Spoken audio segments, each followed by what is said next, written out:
प्यारे बच्चों एवं प्यारे मित्रों, आज हम लोग पढ़ेंगे झेलम युद्ध कला। ठीक है, अरे वो सॉरी, झेलम का युद्ध 326 ईसा पूर्व के विशेष संदर्भ में मैसिडोनियन एवं भारतीय युद्ध कला। झेलम का युद्ध जैसे सब लोग हम लोग जानते हैं कि यह युद्ध जो है सिकंदर और राजा पोरस के बीच में हुआ था 326 ईसा पूर्व में, प्राचीन काल में। ठीक है, इसमें वही सिकंदर जो विश्व विजेता का ख्वाब देखकर विश्व विजेता बनने के लिए अपने राज्य यूनान से निकला था और संपूर्ण विश्व को लगभग जीतते हुए भारत में आकर संपूर्ण भारत को नहीं जीत पाया, केवल एक युद्ध लड़ने के बाद वापस चला गया, वो है झेलम का युद्ध। ठीक है, यहाँ मैसिडोनिया का मतलब होता है मैसिडोनिया, मकदूनिया, दोनों नाम से जाना जाता है। चलिए फिर आगे हम लोग पढ़ते हैं। इसमें हम लोग पहले पढ़ेंगे यूनानी सैन्य संगठन, फिर उसके बाद भारतीय सैन्य संगठन, फिर उसके बाद हम लोग पढ़ेंगे युद्ध के बारे में। ठीक है, चलिए। यूनानी राज्यों में प्रमुख स्पार्टा, एथेंस और मकदूनिया आते हैं। मकदूनिया को ही मैसिडोनिया के नाम से जाना जाता है, वही मैसिडोनिया जो जहां का राजा सिकंदर था।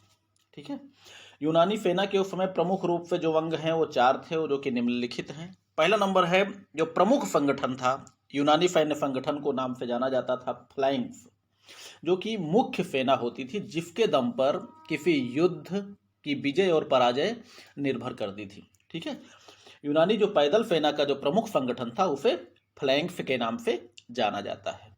ठीक है मित्रों, एक चीज आप लोग याद रखिएगा, यूनानी राज्यों में 3 राज्य आते हैं, स्पार्टा, एथेंस और मकदूनिया, यही तीनों राज्य थे। ठीक है, जबकि मैसिडोनिया का राजा, मकदूनिया का राजा सिकंदर था, अर्थात लगभग संपूर्ण शक्ति पहले से केंद्रित थी, लेकिन फिलिप ने बाद में जो है मैसिडोनिया या मकदूनिया के अलग से जो है सैनिकों की भर्ती शुरुआत की। ठीक, चलिए, तो वहां की जो पैदल सेना का मुख्य संगठन था वो था फ्लैंक्स। अब फ्लैंक्स के बारे में हम लोग देख सकते हैं इसमें क्या क्या खासियत होती थी। यूनानी सैनिकों की ये मुख्य सामरिक रचना थी।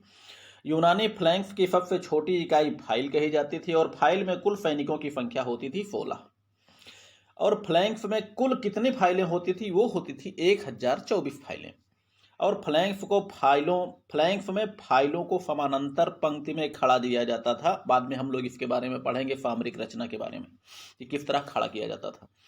जब फ्लैंक्स को युद्ध के भूमि में खड़ा कर दिया जाता था तो उसका आकार जो बनता था वो होता था आयताकार, अर्थात फ्लैंक्स की कुल लंबाई 1024 सैनिकों की होती थी और चौड़ाई अर्थात गहराई जो होती थी वो 16 सैनिकों की होती थी। फ्लैंक्स में कुल मिलाकर जो सैनिक होते थे, जो पैदल सैनिक, कवच युक्त सैनिक जो होते थे वो होते थे 16,384। और फ्लैंक्स के जो मुख्य सैनिक होते थे ये भारी कवच युक्त होते थे, अर्थात बड़े मोटे मोटे कवच पहने होते थे लोहे के, मतलब भारी सैनिक होते थे, भारी पैदल सैनिक भी कह सकते हैं इनको। और इनका जो मुख्य हथियार होता था वो होता था 21 फुट लंबा भालार, जिसे फरीफा के नाम से जाना जाता है। फरीफा के नाम से जाना जाता था। अब आप समझ सकते हैं 21 फीट लंबा भाला कितना हो सकता है। 21 फीट लंबे भाले को मार करने के लिए भाई भारतीय तलवार मात्र मुश्किल से ज़्यादा 3, 3.5, 4 फीट, इससे ज़्यादा तो होती नहीं थी। अब आप समझ सकते हैं कि फरीफा जो है इतना लंबा भाला होता था कि दूर से ही किसी सैनिक को मारा जा सकता था। यहाँ तक कि खड़ा खड़ा सैनिक जो है ये हाथियों की आंखों में भी जो है फरीफा से प्रहार कर सकता था। ठीक, और फ्लैंक्स के सैनिकों को कहा जाता था होप्लाइट। फ्लैंक्स के बाजुओं की रक्षा के लिए घुड़सवार सेना होती थी जिनकी कुल संख्या होती थी 4096। ठीक, अब आप इसके बाद देख सकते हैं आगे, फ्लैंक्स के पीछे भाला, गोफन, धनुष चलाने वाले सैनिक होते थे। इन सैनिकों को कहा जाता था पूरक सेनाएं। हालांकि इसके बारे में हम लोग अभी बाद में फिर से जब सामरिक संगठन पढ़ेंगे, सामरिक संरचना पढ़ेंगे तो उसमें हम आपको बताएंगे। पूरक सेनाओं की संख्या जो होती थी ये फ्लैंक्स की आधी होती थी, अर्थात 8192। अब इसमें हम लोग आगे फिर बढ़ाएंगे कि किस तरह सैनिकों की संख्या होती थी। युद्ध के समय सैनिकों के बीच की दूरी जो होती थी वो होती थी 6 फीट। एक प्रकार से ये फ्लैंक्स का एक सामान्य परिचय है। मार्च करते समय यह दूरी और भी कम हो जाती थी, अर्थात लगभग 3 फीट। भाई चलते समय वैसे भी दूरी घटती और बढ़ती रहती है, सबको मालूम है। अगर हम कोई निश्चित स्थान बनाकर चलेंगे, 6 फीट से ही दूर हम बना के चलेंगे, तो आप बताइए इतनी बड़ी फौज अगर चलेगी तो दूरी तो घटेगी बढ़ेगी ही। ये तो माना जाता है कि लगभग 3 फीट के आसपास रहती होगी। लेकिन जहां पर खड़े हो जाते थे मैदान में युद्ध के लिए, अपनी दूरी बरकरार कर लेते थे 6 फीट। ठीक। फ्लैंक अपने समय की एक अजेय सेना थी जो कि एक ठोस आकार के रूप में कार्य करती थी। ठीक मित्रों, यहाँ सिकंदर के बारे में हम और भी बता दें कि सिकंदर ने बहुत से युद्ध ऐसे भी लड़े कि जिसमें इसके या तो बहुत कम सैनिक मारे गए या एक भी सैनिक नहीं मारे गए। ठीक। और इसके लिए इसका जो 21 फीट लंबा भाला होता था यही महत्वपूर्ण भूमिका निभाता था, क्योंकि और भी भालों की जो लंबाई होती थी शत्रुओं की ज़्यादा से ज़्यादा 6 फीट से ज़्यादा, लेकिन 8 फीट 7 फीट 8 फीट, लेकिन इसके जो है भालों की संख्या 21 फीट होती थी, जो शत्रु को नज़दीक पहुंचने ही नहीं देते थे, दूर से ही ये इनको मार गिराते थे। ठीक। अब यहाँ हम देखते हैं सैन्य संख्या के बारे में। अब इसमें हम लोग पढ़ेंगे अलग अलग सैन्य संख्या किस प्रकार की होती थी। ठीक। देखिए, फ्लैंक्स जो होती थी, जो मुख्य पैदल सेना होती थी, इनकी सैन्य संख्या होती थी 16,384। उसके बाद जो दूसरे नंबर पर सेना होती थी पूरक सेनाएं जिसे कहा जाता है, ये फ्लैंक्स की आधी होती थी, अर्थात फ्लैंक्स की आधी 8,192 सैनिक होते थे पूरक सेना में। उसके बाद जो तीसरी सेना होती थी वो होती थी घुड़सवार सेना, जो कि पूरक सेना की आधी होती थी, अर्थात पूरक की आधी 4,096। ठीक। अब देखिए, इसमें हम आगे बढ़ते हैं सैन्य संगठन के बारे में। सैन्य संगठन जो इनका होता था फ्लैंक्स, इसमें जो इकाइयां हम लोग पढ़ेंगे इसके सैन्य संगठनों के बारे में, अर्थात घुड़सवारों के बारे में और पैदल सेना के बारे में। पूरक सेनाओं के बारे में हम नहीं पढ़ेंगे, क्योंकि पूरक सेनाओं का कोई जो है बहुत अहम रोल नहीं होता था, केवल युद्ध के मैदान में वो सिर्फ बाहर से वार करते थे। लेकिन जो सेना में मुख्य रूप से जो फील्ड वर्क होता था वो होता था फ्लैंक्स का या फिर घुड़सवारों का। यूनानी सेना में फ्लैंक्स का जो संगठन था या जो फ्लैंक्स की इकाइयां थी वो इस प्रकार होती थी। इसमें जो सबसे छोटी इकाई होती थी उसे कहा जाता था फाइल। एक फाइल में 16 सैनिक होते थे। फाइल से जो बड़ी इकाई होती थी उसे कहा जाता था डायलौकी। डायलौकी में 2 फाइल होते थे, अर्थात 32 सैनिक होते थे कुल मिलाकर। इसके अतिरिक्त अगली फाइल जो होती थी टेटॉर्की, इसमें 2 डायलौकी या 64 सैनिक होते थे। उससे बड़ी टैक्सीज, अब ये क्रमशः बढ़ती ही जाएगी। टैक्सीज में 2 टेटॉर्की के बराबर सैनिक होते थे, कुल मिलाकर 128 सैनिक होते थे। अगला है पेंटाकोणार्की। पेंटाकोणार्की में 2 टैक्सीज के बराबर सैनिक होते थे, कुल मिलाकर 256 होते थे। अगला है चिलियारीज या चिलियार्किया भी इसको बोला जाता है, चिलियरीज या चिलियार्किया। इसमें जो सैनिक होते थे 2 पेंटाकोणार्की होते थे, कुल सैनिकों की संख्या होती थी 512। अगला है मेरारकीज। मेरारकीज में होते थे 2 चिलियरीज या 2 चिलियार्किया, इसमें कुल सैनिक होते थे 1024। अगला है फैलेनगार्कीज। इसमें जो है 4 मेरारकीज के बराबर सैनिक होते थे, कुल सैनिकों की संख्या 4,096। और अंतिम और सबसे जो बड़ी इकाई होती थी वो होती थी फ्लैंक्स, जिसके बारे में हम लोग पढ़ चुके हैं। इसमें कुल मिलाकर 4 फैलेनगार्कीज सैनिक होते थे, कुल सैनिकों की संख्या होती थी 16,384, जो कि मुख्य इकाई के रूप में होती थी। ठीक है, सबसे बड़ी इकाई फ्लैंक्स और छोटी इकाई फाइल। ठीक है मित्रों, आगे हम लोग देखते हैं घुड़सवार सेनाओं की इकाई के बारे में हम लोग देख लेते हैं। देखिए, घुड़सवार सेना में जो सैन्य संख्या होती थी 4,096, जो कि पूरक सेना की आधी होती थी। इनका संगठन जो है या इनकी इकाइयां जो होती थी 2 होती थी। जो छोटी इकाई होती थी उसे कहा जाता था ट्रुप्स, उससे जो बड़ी इकाई होती थी उसे कहा जाता था स्क्वाड्रन। तो सबसे छोटी इकाई ट्रुप्स होती थी, इसमें कुल सैनिकों की संख्या होती थी 64। ठीक, एक स्क्वाड्रन। और बड़ी इकाई जो होती थी स्क्वाड्रन, उसमें कुल मिलाकर 2 ट्रुप्स सैनिक होते थे, अर्थात 128 सैनिक होते थे। ट्रुप्स में 64 सैनिक और स्क्वाड्रन में इसका दुगना, अर्थात 2 ट्रुप्स 128 सैनिक होते थे। और कुल फ्लैंक्स में जो सैनिकों की संख्या होती थी या कुल फ्लैंक्स में जो सैनिक होते थे वो होते थे 32 स्क्वाड्रन सैनिक होते थे, या इसी को कह सकते हैं 64 ट्रुप्स। 64 ट्रुप्स या 32 स्क्वाड्रन। ठीक है।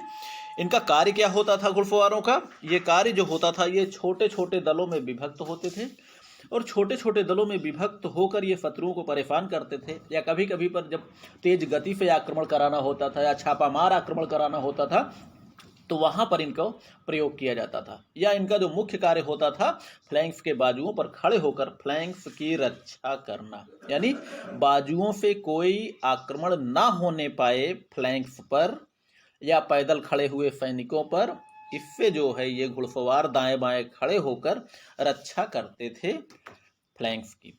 ठीक है। अगला जो होता है उसे हम लोग कहते हैं पूरक सेनाएं। पूरक सेनाओं में हम लोग देख सकते हैं इनकी जो कुल सैन्य संख्या होती थी वो होती थी 8192। इनके जो प्रमुख हथियार होते थे या कुल प्रकार के कुल जो सैनिक होते थे, सॉरी, इनमें जो सैनिकों की विशेषताएं होती थी वो होती थी भाला और बर्छे फेंकने वाले सैनिक, भाला बर्छे फेंकने वाले, और धनुर्धारी सैनिक और गोफनधारी सैनिक। ठीक है। गोफनधारी सैनिक, गोफन पता नहीं आप लोगों को मालूम भी है या नहीं, भाला तो आप लोग जानते ही हैं, बर्छे भी आप लोग जानते हैं, धनुष भी आप लोग जानते हैं। गोफन क्या होता है? गोफन होता है, कभी जो है अगर देखा जाए तो आज के समय में तो नहीं दिख रहा है, लेकिन इसके कुछ समय पहले गोफन होते थे, खास करके जब मक्का और जो है बाजरे की खेती वगैरह में चिड़ियों से बचाने के लिए घर के बुजुर्ग लोग जो है गोफन का प्रयोग करते थे, जो कि रस्सी की बनाई जाती थी। फिलहाल आगे हम आप लोगों को इसमें दिखाएंगे कि गोफन किस प्रकार कार्य करते थे और बाकी इसमें सिकंदर के युद्ध यंत्र किस प्रकार कार्य करते थे, इसको आगे हम आप लोगों को दिखाएंगे इसमें। ठीक है। यहाँ जो मारक क्षमता के बारे में हम बात कर लेते हैं। जो धनुर्धारी सैनिक होते थे इनकी मारक क्षमता होती थी 800 कदम, और भाला जो भालेधारी सैनिक होते थे इनकी मारक क्षमता होती थी 50 से 80 कदम, अर्थात 50 कदम से 80 कदम तक ये भाला फेंक सकते थे, और धनुर्धारी 800 कदम तक ये अपने धनुषों से बाणों को फेंक सकते थे। प्रमुख हथियार वही है, धनुष, बाण, भाला या बर्छा और गोफन, ये पूरक सेनाओं के हथियार हैं। अगला है युद्ध यंत्र। आप लोगों को हमने आगे बताया भी था या नहीं भी बताया था, तो सिकंदर ने 2 युद्ध यंत्रों का भी निर्माण कराया था, 2 जो कि इस प्रकार हैं, क्योंकि दोनों का निर्माण सिकंदर ने कराया था। वो है कैटापुल्फ, जो कि पत्थर फेंकने वाला यंत्र होता था, इससे पत्थर फेंके जाते थे शत्रुओं पर। दूसरा होता था बलिस्ता, इससे तीर, बर्छे एवं छोटे छोटे भाले फेंके जाते थे शत्रुओं पर। ठीक। आगे हम पढ़ते हैं सामरिक फैलाव, अर्थात युद्ध के मैदान में सैनिकों को किस प्रकार खड़ा किया जाता था। इसमें हम देख सकते हैं सबसे आगे जो है मुख्य पैदल सेना, जिसे फ्लैंक्स कहा जाता था, उसे खड़ा कर दिया जाता था सबसे आगे आयताकार आकार में। अब फ्लैंक्स के बाजुओं पर घुड़सवारों को लगा दिया जाता था। उसके बाद फ्लैंक्स के पीछे सबसे आगे भाला और गोफनधारी सैनिक होते थे कि इनकी मारक क्षमता कम होती थी। उसके पीछे धनुर्धारी सैनिकों को लगा दिया जाता था, क्योंकि इनकी मारक क्षमता 800 कदम होती थी, जो कि भाला और गोफनधारी सैनिकों से ज़्यादा होती थी।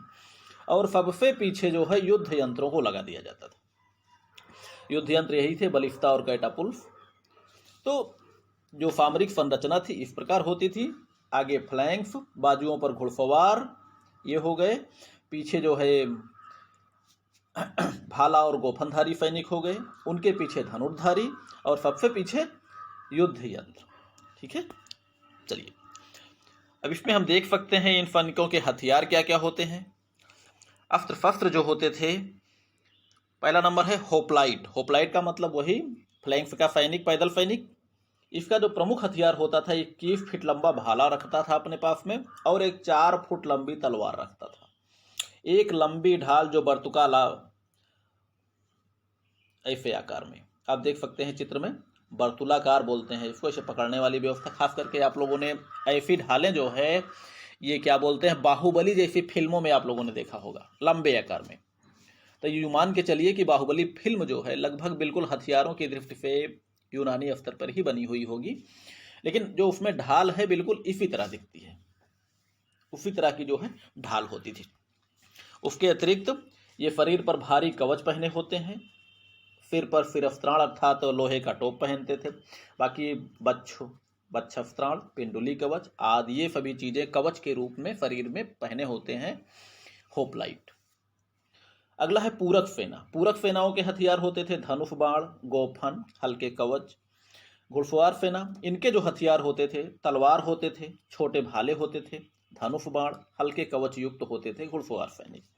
ठीक है मित्रों, अब चूंकि वीडियो लंबा ना हो जाए इसके लिए हम जो है वीडियो को यहीं पर रोक रहे हैं, क्योंकि बहुत वीडियो लंबा हो जाता है तो आप लोग जो है सुनने में आप लोग उबने लगते हैं। ठीक है, बाकी हम लोग इसके दूसरे भाग में हम लोग पढ़ेंगे। ठीक है, तो चलिए, उम्मीद करते हैं आपको ये चैप्टर समझ में आया होगा। नहीं समझ में आया होगा तो आप लोग कमेंट करिएगा, ताकि फिर समझाने का प्रयास करेंगे। तब तक आप लोग पढ़िए लिखिए, मस्त रहिए और खुश रहिए।